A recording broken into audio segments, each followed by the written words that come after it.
लग्नानंतर होईलच प्रेम या उद्याच्या भागात पाहायला मिळतं की जीवा हा नंदीच्या हातात आनंद चावी देतो आणि बोलतो, तुझा श्वास, तुझा सुख आणि तुझा आनंद निवास.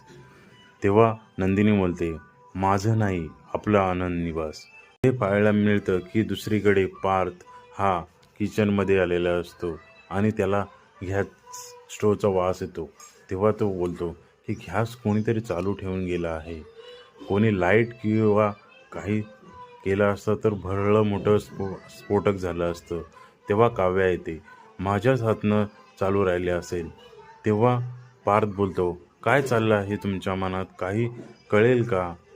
तेव्हा काव्या बोलते की काही नाही आणि पार्थ हा खूप विचार करतो. तर पुढे पाहायला मिळेल की लग्नानंतर होईलच प्रेम या मालिकेत काय होणार ते, आणि पाहायला विसरू नका. आणि आपल्या चॅनलला लाईक, सबस्क्राईब, शेअर आणि कमेंट्स करायला नक्की विसरू नका. धन्यवाद.